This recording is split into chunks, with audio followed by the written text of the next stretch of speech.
The year was 1989. Tensions were high in the Central American country of Panama. Self-proclaimed President Manuel Noriega was threatening U.S. interests in the country, including the Panama Canal. After years of failed diplomacy, then-President George H.W. Bush took action to bring Noriega to justice and install a democratically elected government in his place. Almost 30,000 U.S. troops converged on the country the week before Christmas to pull off the largest military operation since the Vietnam War. On December 20th, 1989, at 1 o'clock in the morning, over 700 American Rangers dropped from the sky onto this airfield 40 miles south of Panama City. I was one of them. Our objective was to take out the Panamanian Special Forces base located here at Rio Hato. We succeeded in that mission, but for one of my Ranger buddies, it was the last parachute drop he would ever make. The light turned green in the C-130s that we were jumping, and it was the first time I actually wasn't afraid to jump. It was remarkably light out for being 1 o'clock in the morning. As I fell, I could see jumpers all over, tracer rounds shooting up through the sky, and pretty quickly I realized I was walking on top of somebody else's parachute. Mac knew he was in trouble because the lower jumper's canopy created a vacuum that caused his chute to collapse. I thought, no big deal. They teach you this in jump school. I slipped my risers to the right, and I ran off the parachute. It's like walking on a pillow. But this was no training jump. Anti-aircraft fire forced the planes to fly faster and lower than normal, and there wasn't enough time for Mac's parachute to reinflate. Carrying a full combat load, he hit the ground so hard that it knocked him unconscious. When he awoke, he knew something had gone terribly wrong. I tried to roll over so that I could get my 9mm out. I could hear this crunching in my back, and the pain just swept over me, and I passed out. A buddy soon found Mac face down in the grass and went for help. After several hours, he was evacuated on the first plane back to the States, where he soon was given the news that his spine had been severed.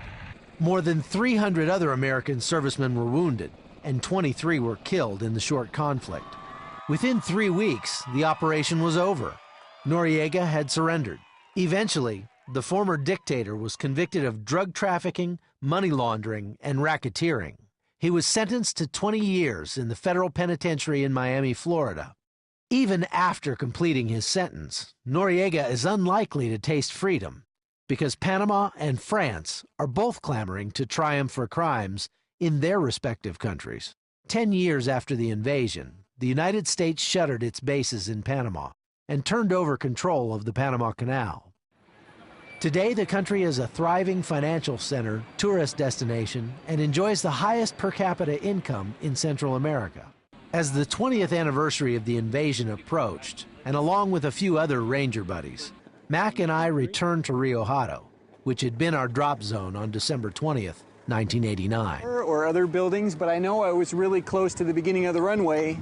While it was clear the landscape had changed, we also saw how much we had changed, and the memories were surprisingly emotional. I'm hoping I can hold myself together. It's such a life-changing day. You know, the last time I could walk was 500 feet above Rio Hato, and so that's a little weird.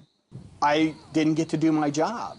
I wanted to be the who. I wanted to stop bad guys, and that envy is something I have to battle. Mac went on to share how he was able to make it through the disappointment after his injury. You know, I wasn't a Christian when I joined the Rangers, but my roommate was having a revival at their church in Lakewood, which was near Fort Lewis.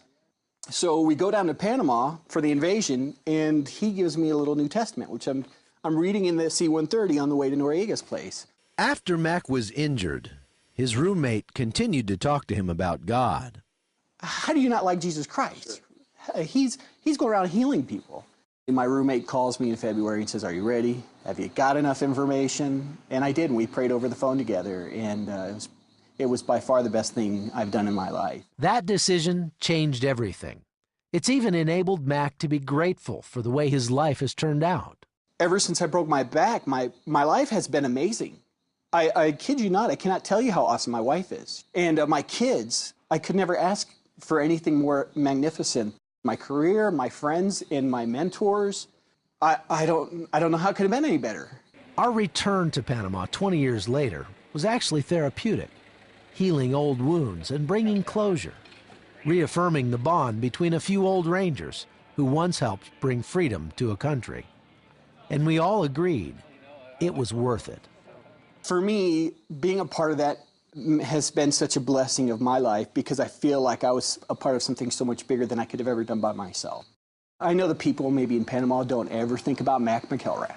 You know, they don't think about anybody, any of our contribution here 20 years ago.